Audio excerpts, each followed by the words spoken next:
actually modified on a series of talks that I've given recently about the forces that drive seniors housing. Why getting good housing outcomes for seniors is really important to us all. And also a focus on the importance of compact housing in the way that we mature our cities and towns across Australia, but particularly on the Sunshine Coast.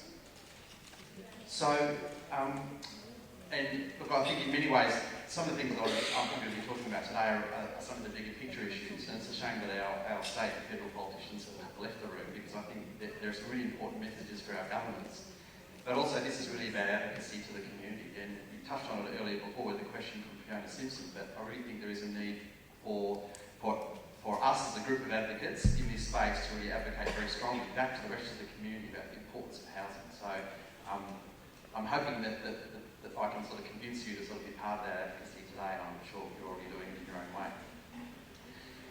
So as Kay said, look, I'm from Dyke Richards. We're a multidisciplinary design firm, and our approach to ageing and seniors living has been via research, and it's also with 2 decades of experience around housing and urban design across a range of public and not-for-profit and for-profit clients.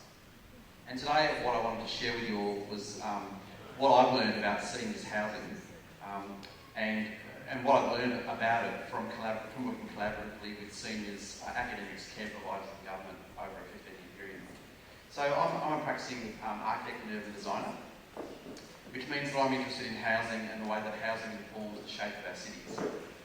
And the key training of architects is design thinking.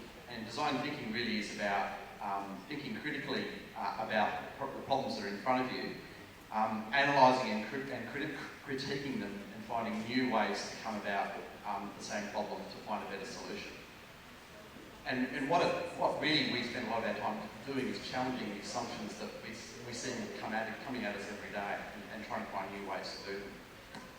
And the discussion around accessibility, generally speaking, usually centres on physical access to houses. And I'm not suggesting for a moment that isn't important. But I think we're in danger of, unless we look at the wider picture of housing, I think we're in danger of missing some really important things about our future.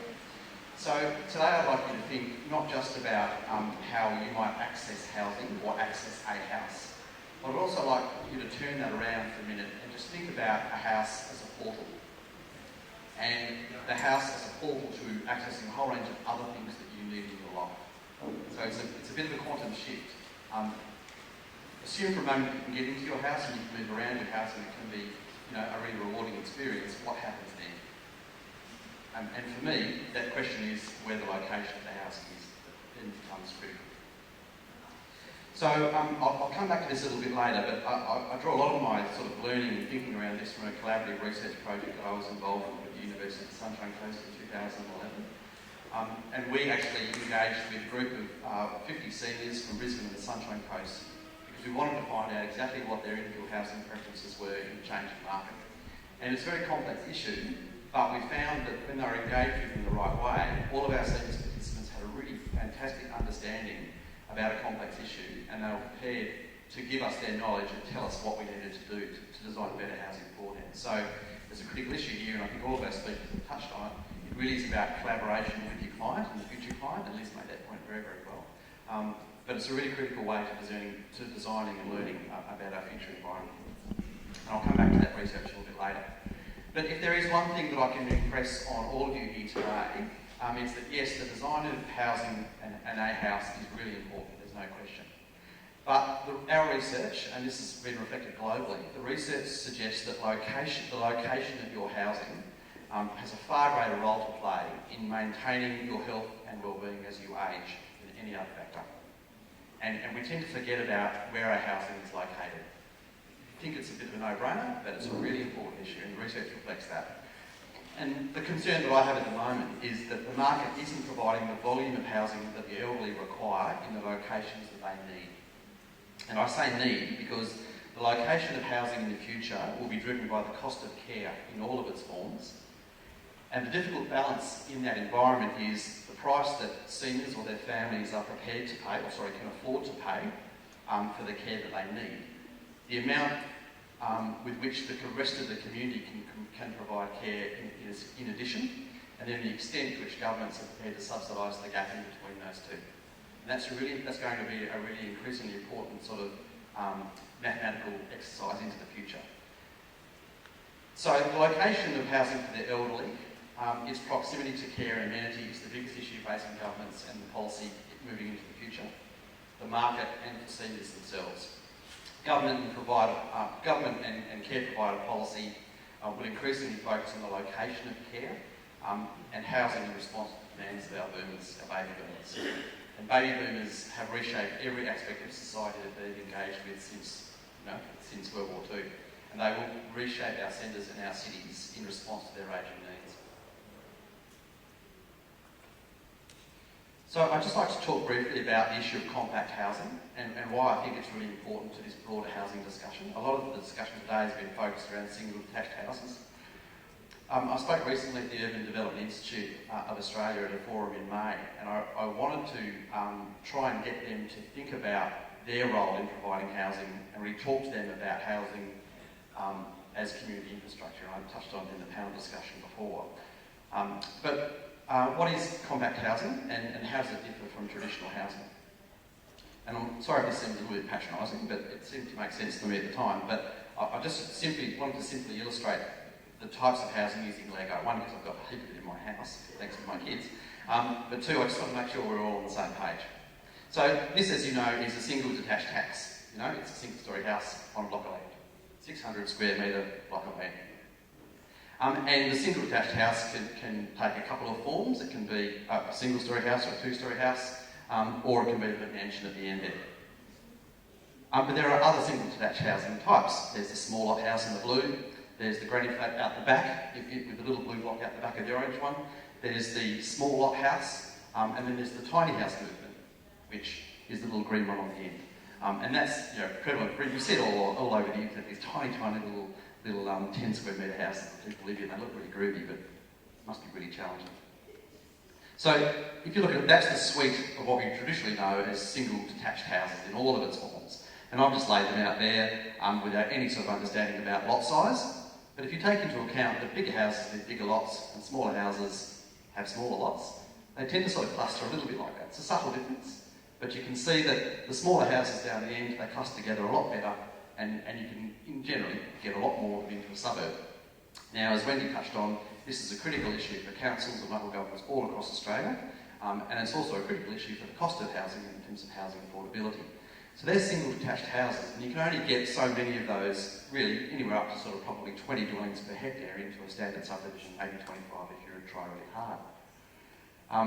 And, well, that's just the houses at the lower end. But the issue there, and the issue that we're all facing, is that if we don't move to other forms of housing, more compact housing, but, it results in sort of a sprawl-based approach. And this form of development, it isn't sustainable into the future.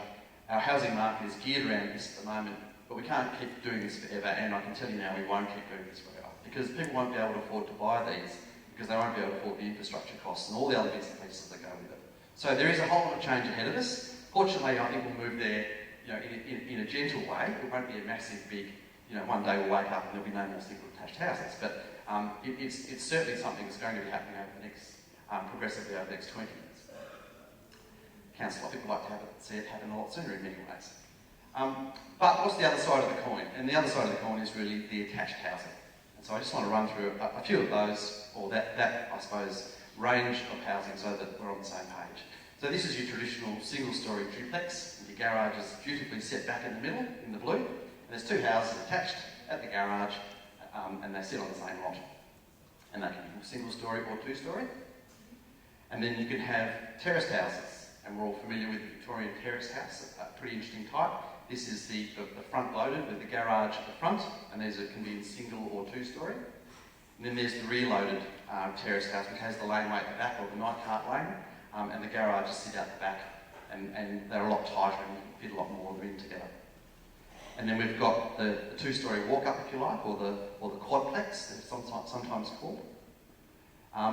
And then they can be sort of staggered together in small two-storey townhouse typologies, generally without a lift, very cheap to build, And as far as our cities are concerned, these were by far and away their most preferable form of development for compact housing. And then you've got, of course, the apartment typologies, which is a 4-storey apartment, a 6-storey sort of apartment, up to 8 stories, and that just sort of goes on and on and on. But I think that suite of things is roughly what we generally call compact housing, from duplexes right up to apartments. So we're really good on the Sunshine Coast at doing some of those. We do a lot of apartment stuff for tourism, and we do duplexes, although they're not the flavour of the month in all the suburbs on the coast. But there's a whole suite of things that we have done in the past, but people aren't building those at the moment for a whole range of reasons. And the GFC really killed off a lot of the mum-and-dad investors that were building some of those smaller ones in the past. But there is a resurgence of terrace houses coming onto the market at the moment, which is really interesting, and Stocklands are in that space at the moment. But what all of this really means is that essentially compact housing is about arranging a whole series of smaller housing units into a more compact form.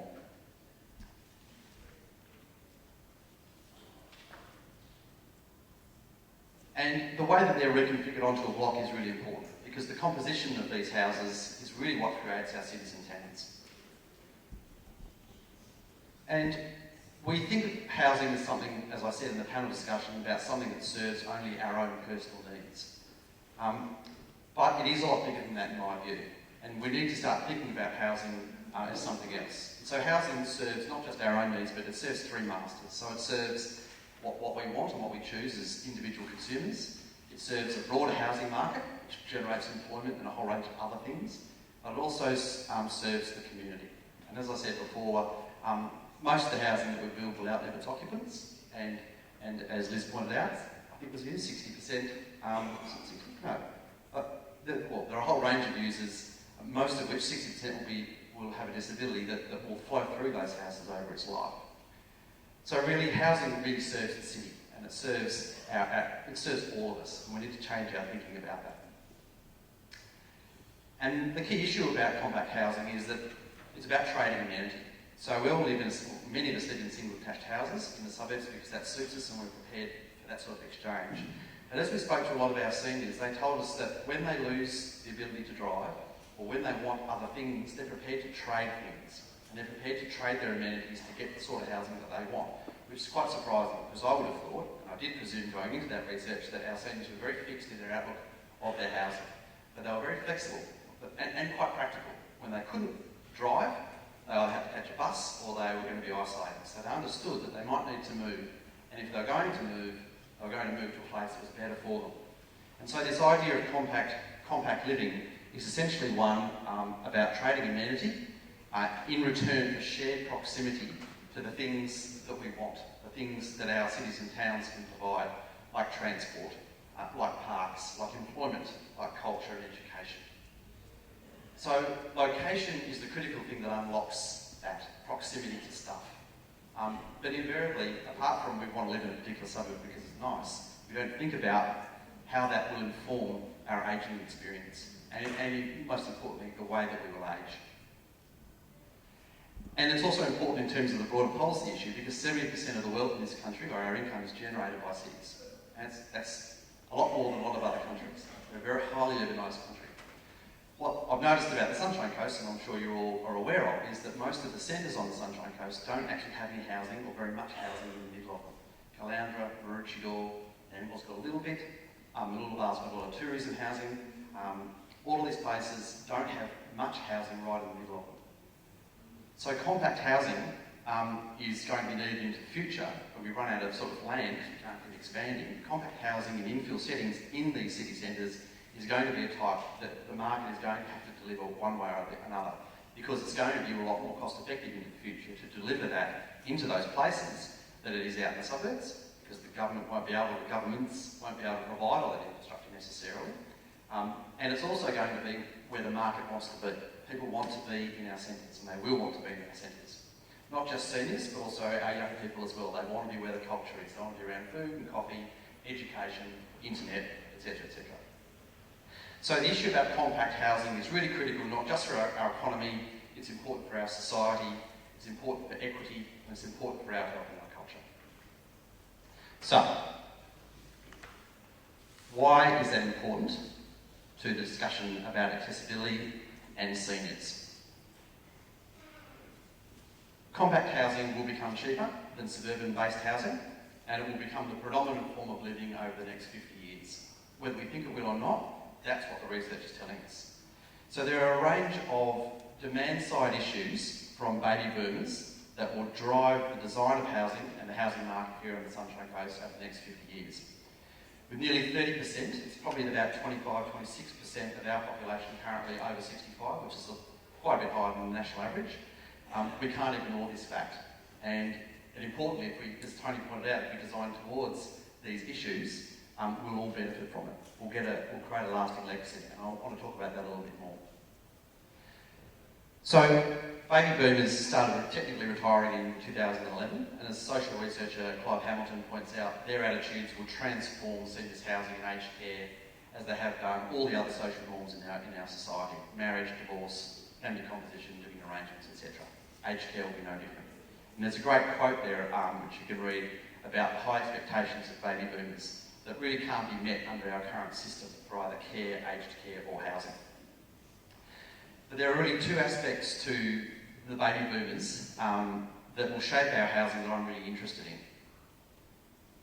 One of them is, and they both are really how affordability and lifestyle affects their housing choices and their changed attitudes to health. So, baby boomers, as I think Liz pointed out before, they're generally wealthier than their parents. They'll have less super than later generations, and there'll be a far wider gap between the haves and the have-nots. They'll be asset rich, which will tie their care regime to the equity in their house, in many cases. And but many will have to sell their houses to access the sort of care that they want. So there'll be a compounding effect within boomers where people in less desirable suburbs have less equity and they have less ability to access their care. So location then becomes this sort of double bind, if you like, where some people are less able to pay for their care services because of where they've chosen or they've had to choose to live. The other issue, so that's sort of the affordability issue, and it's a bit about lifestyle. The other interesting thing is really the social change that boomers have pioneered, and they've brought about a really different approach to health than their parents. And you'll probably know this if you've got a grandparent or your own parents who won't go and see a doctor. Or if they go and see a doctor, they'll do whatever the doctor tells them to do. Well, the baby boomers aren't about that. Doctors can tell them stuff that they kind of know. So for a start, they have a lot less trust of doctors than their parents did, and they have a lot less trust in the health system than their parents did. And they also pioneered this sort of what's called the salutogenesis approach to health, which really focuses on the factors that support health and well-being. They kind of really invented that. Whereas their parents were really concerned with a pathogenesis approach, which is really just about focusing on illness and disease. And you also sort of kind of know this. The aged care sector is moving towards health and well-being and a resort-based approach, because it's really about things that support their health and their wellness. And it's not talking about disease or death or any of that sort of stuff. So it's these salutogenic sort of models that are really transforming retirement village models, aged care models, and seniors housing into the future. And I think that's kind of sort of interesting, because that's why their demands and the sorts of housing they want will change, and it's why the models we've been building for the last 50 years, they're not interested in. So let's just, with some more sort of adding more fuel to the sort of the slightly boring fire of statistics, let's just have a look at sort of a national snapshot of the seniors housing profile. So across the country,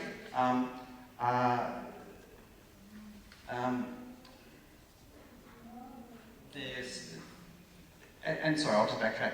I mean, really, the issue is compounding, because the statistics tell us that there's, as Liz sort of pointed out, the big pig in the python that's really ahead of us. So from 2011, the ABS tells us that there are 2.9 million, 3 million over 65s in the country. 94% of them live in private dwellings. Of that, 78% live in single detached houses. 2.1 million. 20% of the seniors over 65 live in units or semi-detached houses, and really only 5% of all seniors live in retirement villages, which I was sort of surprised about. I thought it'd be a bit higher than that. But that's been consistent for a while. Now, in terms of nursing homes, or I call them R8 RACs, or residential aged care facilities, there are about 5.6% of our seniors, or 160,000 or so, live in nursing homes. And what's interesting about that is that over the next 10 years, that number will go from about 160 to 250,000. And over half of those will have dementia. And in fact, that figure might be higher because dementia is masked by a whole lot of other things within the health sector that isn't monitored. So dementia requirements are going to change the way that our aged care facilities, and to a certain extent our nursing homes, are designed and delivered. So to put that into a bit of a national perspective, that means we need about 75 to 150 new nursing homes every year for the next 40 years. That's a pretty big game. It's a good game to be in, I reckon. So let's just sort of convert that to our own Sunshine Coast projections. And this is me sort of doing a bit ADS, bit on the back of an envelope, but I'm pretty confident that they're at least slightly right. So we need not to provide 90,000 new dwellings between now and 2031. That's 5,000 new dwellings a year. You're in the right game, Tony. It's a good sector. We've currently got about 50 retirement villages on the coast. We're going to need 50 more, which is 3 new retirement villages every year between now and 2031. There's another opportunity. We've currently got about 45 aged care facilities. We're going to need 2.6, probably nearly 3 of those a year, again, every year between now and 2031. That's a pretty astounding demand. We probably build one and a half, even half over the last couple of years. We're coming from off a slow base.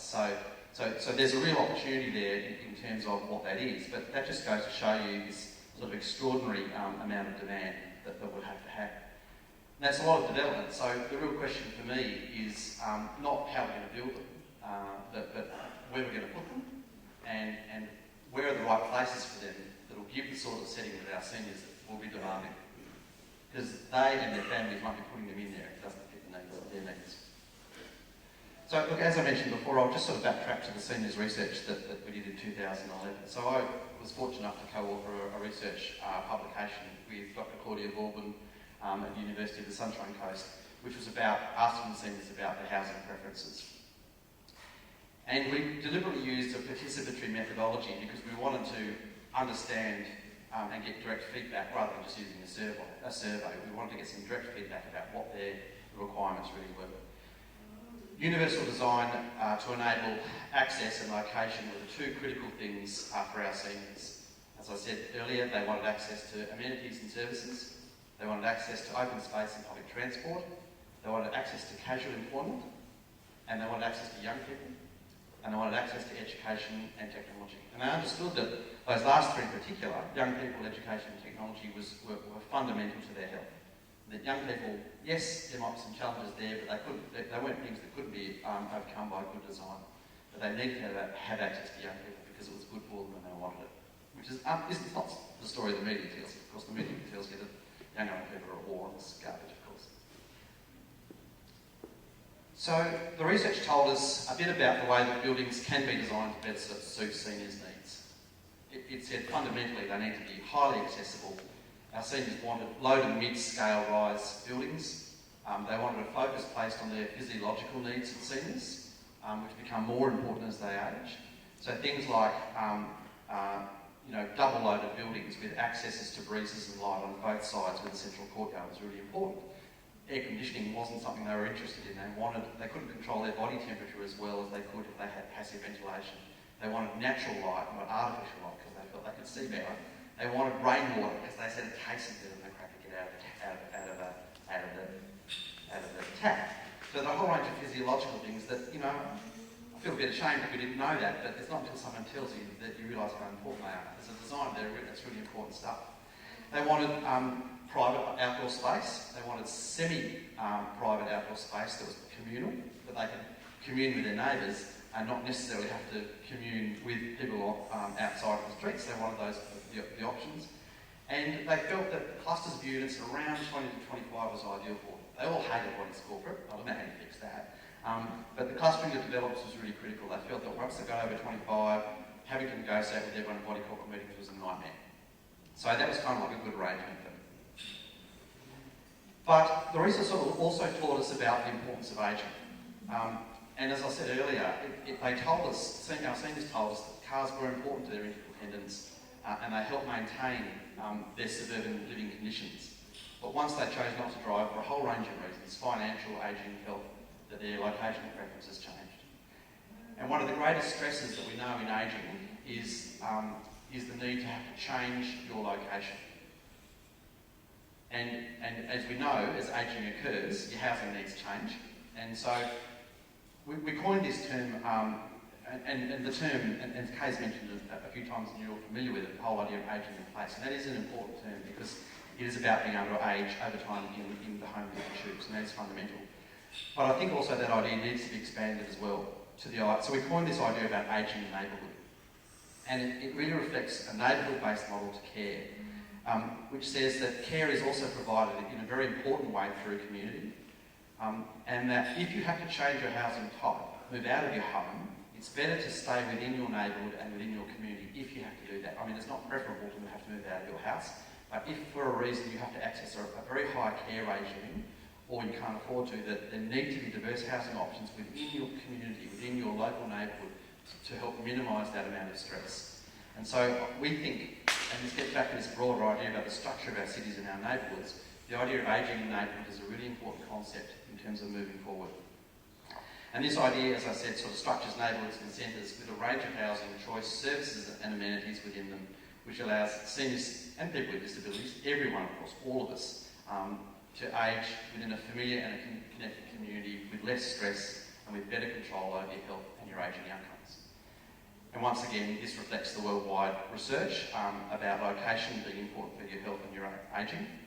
And it also is a return to a traditional idea that care is not just a market commodity, that it's not just something to be bought and paid for, that it's a holistic product, or it's an holistic value, and that it's a product of really good community. So it's about, I suppose, communities then re-engaging with the notion of care and not just relying on a government approach, which is important because it's political buying of money, but making sure that the community are part of that process as well. And what I love about this as an urban designer or someone who thinks about cities is there are two big ideas in here for me.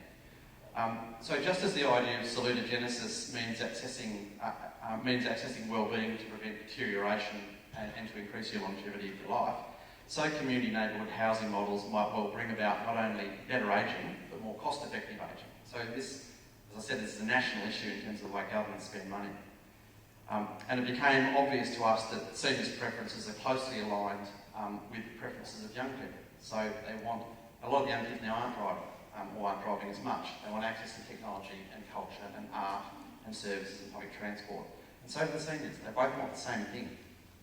So the big idea for me that came out of that is if we actually bring about a range of housing now over the next 20 to 50 years, while this ageing booming is on and part of us, when we come out of that, by about 2060, 2070, not only will we be left with a fantastic range of universal housing that seniors can use, but of course because it's universal, we can all use it. And if it's co-located well against infrastructure and with infrastructure and all these other bits and pieces, then it's housing that we all benefit from. So it's a bit like the mining boom that happened in the 1870s. And if you go to places like Bendigo, they use the money and the legacy of that mining boom to create brilliant towns. And no wonder Bendigo is such a great regional city at the moment.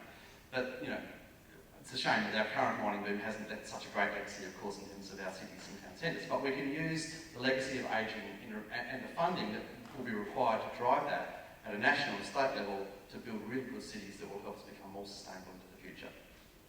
So look, I was going to go through a couple of sort of provider, I've talked before obviously about the seniors demand-driven issues. I just wanted to touch pretty quickly on some of the provider issues, which is the aged care providers, but I am running out of time. So I'll just whip through those rather. Because in fact you've got some borrowed time from Tony. Some borrowed time, thank you, Tony, I'll pay you later. So look, just quickly, the way that the providers, healthcare providers, whether it be aged care providers or retirement providers or just other developers, for-profit, not-for-profit, they are starting to address a number of issues that affect the type of designs they're providing to the market. So they're starting to get that they can't just do the same old stuff, they've got to provide new stuff, otherwise people won't move into their housing. So one of those key issues is staffing. And staffing is going to be a major, major cost, and it is currently a major cost in the way that either retirement but certainly aged care facilities are run. So 50% of your costs for running an aged care facility are about registered nurses and nursing staff. And that's a real burden for a provider. So statistically, nursing and allied health workers are really under pressure. 3/4 of all aged care facilities or nursing homes in the country is reported as a shortage in 2012. And you know, the issue is that aged care facilities are competing against hospitals for staff. So that if you're a registered nurse, you get paid 10% more generally if you're working in a hospital than you do in an aged care facility. So there's a lot of competition within the health sector for highly qualified staff. So you know, what that means is that providers have to be really frugal and careful about the way that they have their staff and the way that they use them. Some of them are starting to share their nursing staff around their facilities. So the way that their aged care facilities are located and networked becomes really important to their operational model. There are a range of market factors in terms of the changing to the aged care sector and the funding system, which really are changing the way aged care and retirement providers are delivering their product. But what it actually really means is that a lot of those aged care providers have to provide a range of different products within a retirement village or a nursing home. So you can't just provide the same one duplex and stamp it out and everyone will be happy. You've actually got to provide different products because you've got people that are prepared to pay top dollar and their kids are prepared to put them into a home and pay top dollar, and you've got other people who are funded by government and concessional beds. So what that means is that building types are starting to sort of become vertical now. And so you have the concessional cheaper beds on the lower floors and the high-end beds are on the top floors with the views and all the other bits and pieces. So the building types need to change in response to the market demands.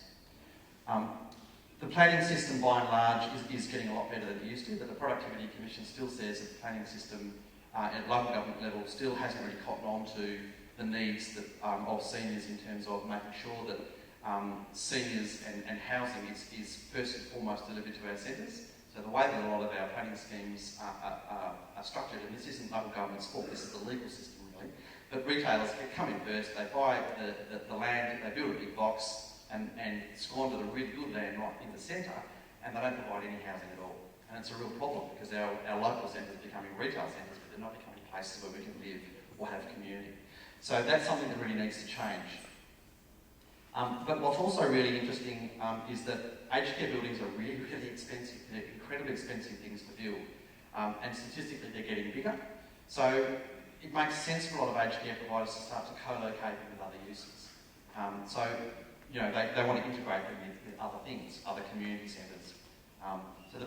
So community centres and churches, so schools. So one of the big staffing costs is getting good staff who are prepared to work double shifts.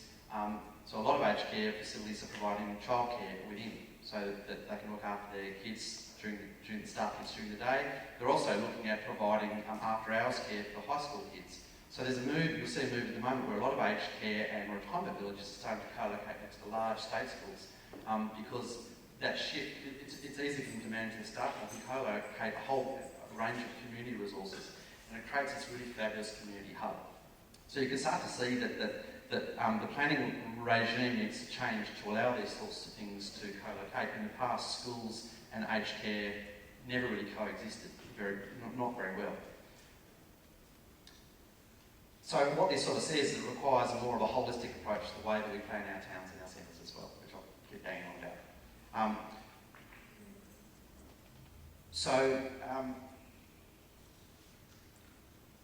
I think just in response to some of the salutogenic stuff that I talked about before, the aged care providers and the retirement providers also understand that the new baby boomers or baby boomers don't want to be in an institutionalised sort of setting. They want to be in a place that feels like home. And so the design of these sorts of facilities is starting to take on more of a resort feel.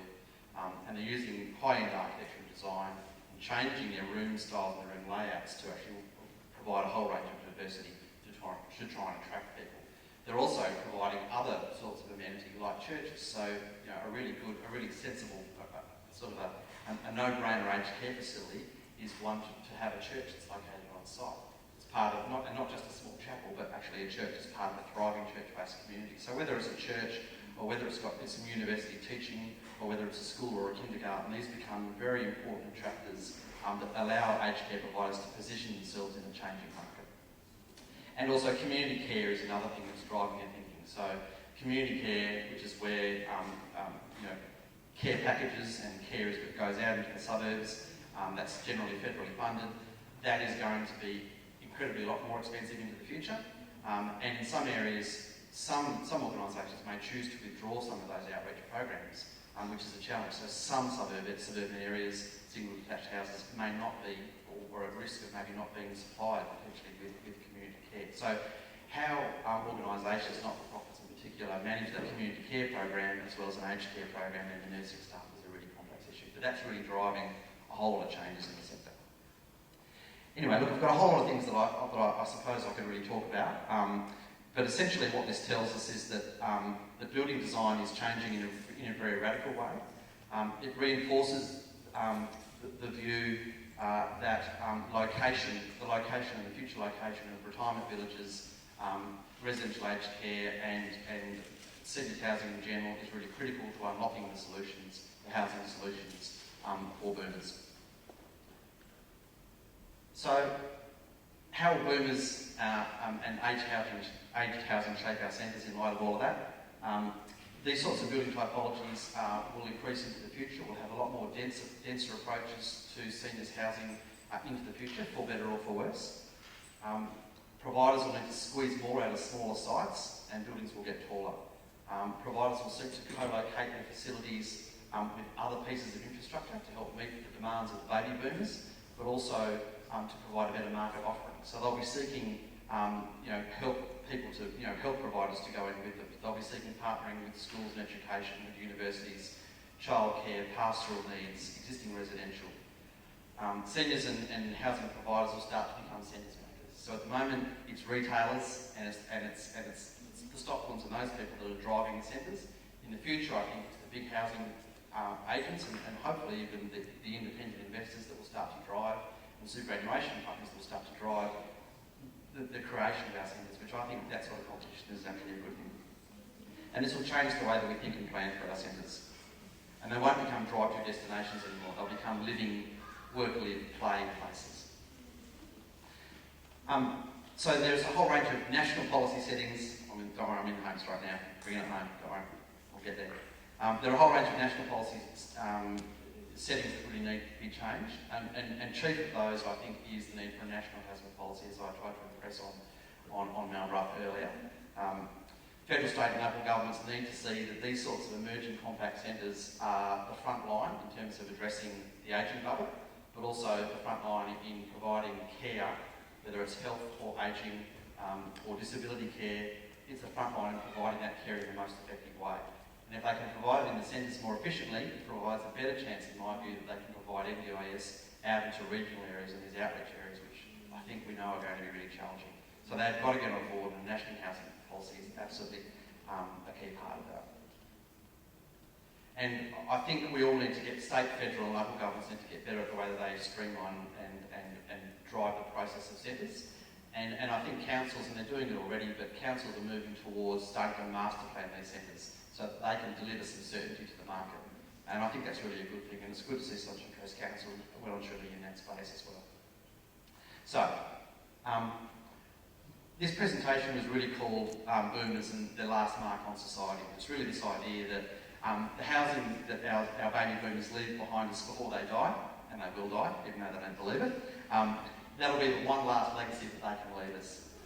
Compact housing for seniors is changing, and it will continue to change as community governance and care offerings change. Seniors' preferences will change, or they will be changed for them. Access to education, employment, young people, technology, services, community, whether it's secular or spiritual, and open space are what seniors want. And many seniors will have the health and means to be able to afford to live independently in the suburbs, but this will become more expensive as care is required.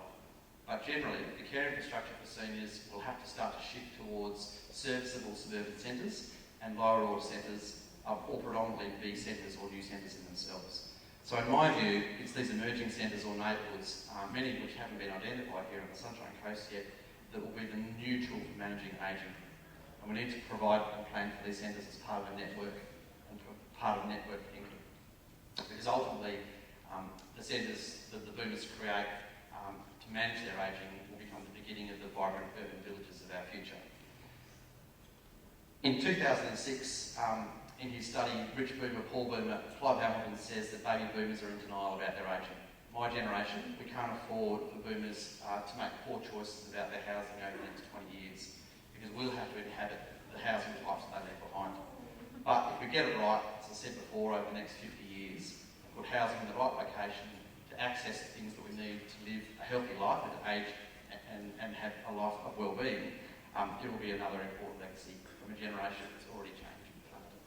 Thank you. Thank you.